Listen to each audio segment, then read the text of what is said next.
이번엔 국민의힘 얘기를 좀 해볼 텐데요. 그동안 각종 실언 등의 논란을 빚은 국민의힘의 태영호 그리고 김재원 최고위원에 대한 징계가 결국에 확정이 됐습니다. 하지만 두 위원의 징계 수위는 달랐는데요. 관련 영상 먼저 보고 오시겠습니다.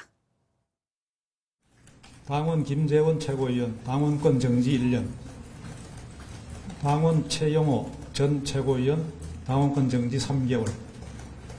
이번 사안과 같이 자꾸 반복되는 설화는 외부적으로는 당의 명예를 크게 실추시키고 민심을 이탈케 하는 심각한 해당 행위이고, 내부적으로는 당 지도부의 리더십을 스스로 손상시킨 자해 행위가 될 수 있습니다.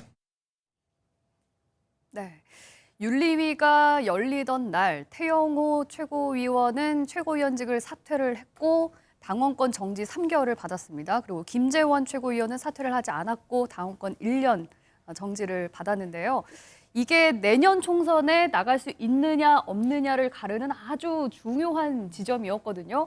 최수영 의원님, 제가 기억하기로는 지난주에 태 최고위원은 내년 총선 공천을 받기 위해서 일단 그 최고위원부터 사퇴는 할 거다라고 전망을 해주셨는데 맞추셨어요? 뭐 사실 저는 태 최고위원이 그렇게 선택할 수밖에 없지 않았냐는 저는 방향성을 갖고 있었습니다. 다음 마침 또 윤리위원회가 월요일 날 열렸잖아요. 그런데 이틀 연기하는 저는 제가 보기에 아주 그 전략적 출구를 잘 열어놨다고 생각을 합니다. 그러니까 첫 그 전화 이유한 세 가지로 봤는데 첫 번째가 그 윤리위가 오히려 좀 더 심사숙고한 모습을 보여줌으로써 절차적 정당성을 확보하려는 그런 모습이 있었고, 두 번째가 기시다 총리가 일단 왔기 때문에 귀국할 때까지는 일단 뉴스에 집중을 한일 정상회담에 맞추니까 윤리를 이틀 연장했던 의미도 있었고, 세 번째는 태 최고위원이 5월 10일 그러니까 대통령 취임 1주년에 맞춰서 결단하라는 아마 그러니까 모종의 시그널을 저는 주었다 이렇게 판단한 겁니다. 그래서 태 최고위원이 오히려 5월 10일 대통령 취임 1주년을 맞아서 윤석열 정부에 더 이상 부담되지 않고 당에 누가 되지 않기 위해서 사퇴한다고 오전 10시에 기자회견하지 않았습니까? 그래서 저는 이런 것들이, 그리고 또 우리 황정근 그 윤리위원장께서 어떤 정치적 결정이 수반된다면 윤리는 그 결정을 굉장히 감안해서 징계를 결정할 것이다라는 또 화답도 했기 때문에 저는 충분한 그 가능성을 봤고요. 다만 이제 김재원 최고위원의 경우에 그럼 1년을 저렇게 당원권 정지를 받게 된다 그러면은 왜 이렇게 조용히 있을까? 많은 분들이 궁금해할 것 같아요. 그런데 저는 하나로 생각합니다. 지금 김재원 최고위원이 예전에 이준석 대표 징계 관련해서 얘기할 때 그 법적인 절차에 대해서 매우 부당하게 좀 지적을 했어요. 그러니까 본인도 그렇게 할 수도 없었을 뿐더러 또 그렇게 한다 해서 달라질 상황이 아니라고 봤기 때문에 오히려 저는 자숙하고 더 침묵하면서 당의 대기종군하고 미랄이 됨으로써 또 정치상이 어떻게 변할지 모르지 않습니까? 또 구제받을 수 있는 가능성도 조금 열어놓는 그런 상황에서 저런 아마 지금의 침묵 모드로 가고 있는 것 같은데, 어쨌든 윤리위원회가 이번에 아주 이거 1년과 당원권 정지 3개월 결정함으로써 국민의힘이 더 이상 이제 이런 말하자면 윤리의 그 수렁에서 빠져나와서 조금 전열을 정비할 수 있는 참 계기는 지난주에 마련했다. 저는 이렇게 평가하겠습니다. 아니 이런 시나리오를 저희도 충분히 전망을 했고 김재원 최고위원도 충분히 예상을 했을 텐데 왜 미리 최고위원직을 사퇴하지 않고 그냥 당원권 징계 1년을 고스란히 받았을지, 이거 최고위원직이라도 좀 유지를 해보겠다 이런 심산이었을까요? 김재원 전 최고위원하고 태영호 전 최고위원의 가장 큰 차이는 태영호는 현역 국회의원이라는 거죠. 그러니까 최고위원을 사퇴를 해도 국회의원이고 김재원 최고위원은 최고위원을 사퇴하면 사실은 비현역이잖아요. 그러니까 그 여의도에서 흔히 하는 농담으로 원숭이는 나무에서 떨어져도 원숭이지만 의원은 선거에서 떨어지면 사람도 아니라고 그게 이제 처지가 그렇거든요. 그러니까 김재원 최고위원은 최고위원직 하나 붙들고 있는 건데 이거를 사퇴해버리면 뭐 더 이상 기댈 데가 없다 보니까 스스로 최고위원직에서 사퇴하는 결단을 못 내린 것 같습니다. 근데 문제는 두 최고위원에 대한 징계는 어쨌든 뭐 이렇게 마무리된다고 치고 지금 그 3월 8일 전당대회를 통해서 구성이 된 국민의힘 지도부가 지도부 선출 이후에 무슨 일을 했냐 이렇게 시민들께 물어보면 좀 오늘은 제가 쓴소리를 좀 해야겠습니다. 답이 두 개가 나와요. 이제 어제 이루어졌던 최고위원들에 대한 징계, 그리고 얼마 전에 있었던 홍준표 대구시장에 대한 상임고문 해촉, 그 외에 떠오르는 게 없다는 답이 꽤 많거든요. 그래서 지금 김남국 의원 사태를 비롯해서 전당대회 돈봉투 의혹 등 민주당이 저렇게 악재가 계속 터지고 있는데 네. 이 정당 지지율에 있어서 국민의힘이 당연히 떨어지는 민주당의 지지율을 흡수해서 올라가야 되는데 지금 못 네. 올라가고 있는 형국이 앞으로는 이제 징계 마무리됐으니까 네. 좀 새로운 모습을 보이기 위해서 분발해야 되는 상황 아닌가 싶습니다. 네. 우리 김 의원님 말씀을 들으니까 굉장히 설득력이 있는 측면이 있고요. 반대로는 이렇게 1년 그 중징계가 불가피할 것으로 예상이 됐는데 그러면 김재원 의원은 우리가 김재원 의원은 대단한 그 전략통이라고 정평이 나 있는데 어떤 생각하고 있을 거라고 생각하십니까, 우리 차 의원님은? 제가 이 프로를 시작할 때 오늘 야구에 대해서 비교를 했잖아요. 저 야구를 트리플 야구를 한 번 더 삼중살. 비교를 하면 지금 이 국민의힘의 그 최고위원이 5명이에요. 그럼 지금 우리 프로야구의 선발진이 5명이에요. 네. 그러니까 선발진 5명이 2명이 지금 빠진 거예요. 네. 빠졌는데 그럼 왜 한 명은 거의 퇴출 수준으로 보내고 한 명은 다시 그러니까 일종 마무리 내지는 중간 개투 정도로 지금 활용할 정도로 이렇게 남겨놨잖아요. 네. 그럼 김재원 최고위원에 대해서는 왜 그렇게 했을까? 야구식으로 이야기하면요. 나이도 많고 네. 부상 전력도 있고 경기력에 도움이 안 된다고 판단한 거예요. 그러니까 국민의힘 입장에서는. 실제 그렇잖아요. 김재원 전 최고위원, 지금도 최고위원이죠. 네. 최고위원 같은 경우는 사실은 과거 친박의 핵심이었잖아요. 네. 그리고 상당히 정치를 오래 했어요. 오래 했기 때문에 사실은 그리고 또 지역구 자체가 계속 TK TK 지역이었어요. 지역이요? 아주 쉬운 데서 쉽게 말하면 방어용으로 많이 쌓기 쌓았는데 네. 양팀하고 했다는 거예요. 경기력이 그렇게 탁월하지 않다고 보는 거죠. 그러나 네. 반면에 태영호 그러니까 전 최고 같은 경우는 이제 초선이잖아요. 아직 네. 혈기왕성하고 젊은 투수라는 거예요. 마찬가지로 지역구 강남갑이면 강남갑이지만 예를 들면 입장에서. 아직까지 좀 더 쓸만하다. 우리가 코칭만 잘하면 예를 들면 지금 태영호 최고위원을 품는 것 자체가 네. 쉽게 말하면 국민의힘 입장에서는 우리가 체제 경쟁을 지금 북한하고 네. 하고 있잖아요. 그러면 체제 우위를 보여줄 수 있는 하나의 상징적인 카드예요. 또 하나는 지금 탈북민들이 우리 사회의 약자 소외계층이라고 한다면 네. 그런 사람들을 품는 포용과 뭐랄까요. 뭐 그런 일종의 통합의 상징이 되는 것이고 또 하나는 태영호 최고가 경기력도 쓸만하다는 거죠. 예를 들면 영어 잘하죠.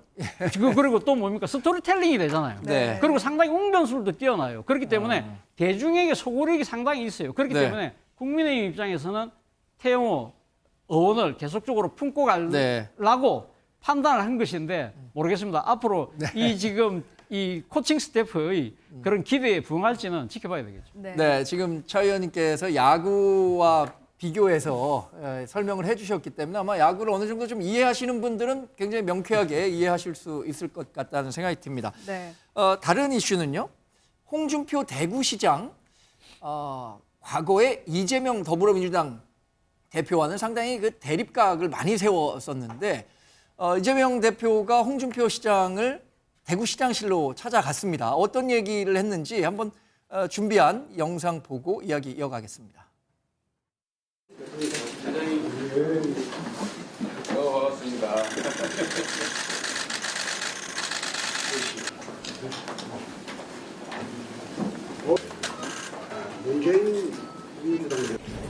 국힘당의 원로시니까 중앙당에도 조금 그런 말씀 한 번씩 해주시면 좋을 것 같아요. 이야기를 하는데 당 대표가 좀 옹졸해가지고 말을 잘 안 들어요. 제가 말씀드리기가 좀 그러네요. 당 대표가 좀 옹졸해가지고 좀 이야기하니까 상공도 해촉하고 그러잖아요. 근데 참 희한한 게 상공은 해촉된다고 해서 내가 할 말을 못하고 할 사람은 아니거든요.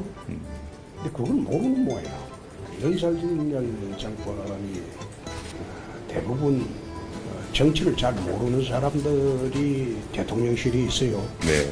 어차피 정부가 정치에 노련한 사람들이 아니에요.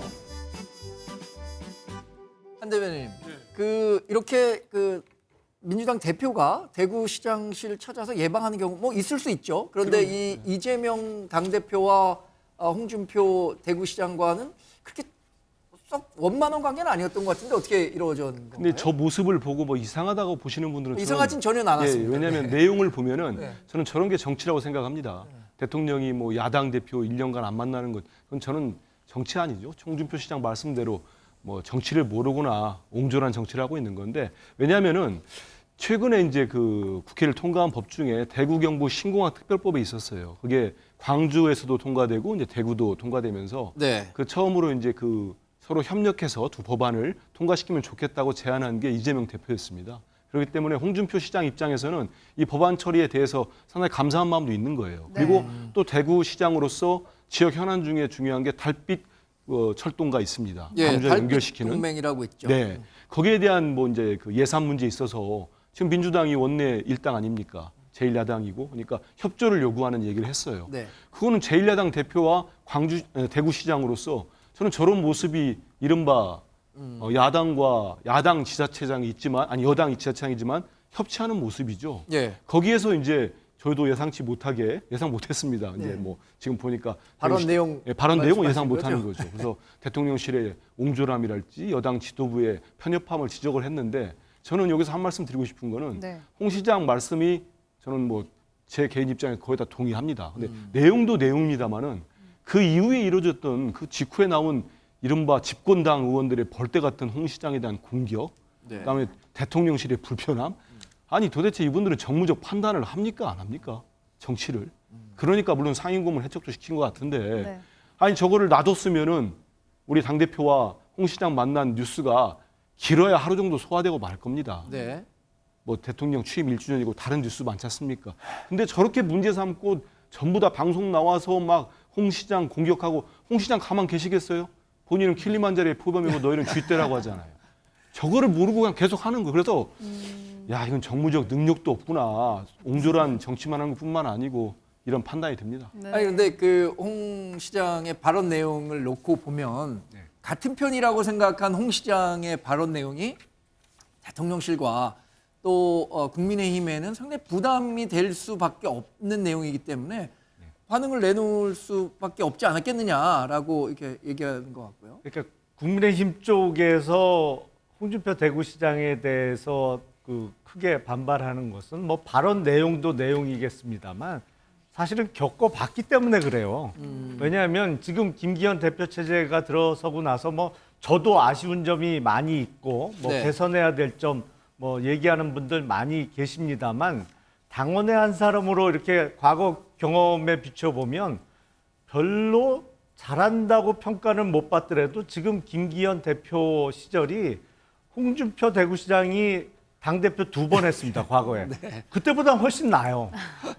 그러니까 국민의힘 쪽에서 홍준표 시장에 대해서 더 공격이 많이 들어갈 수밖에 없는 게, 네.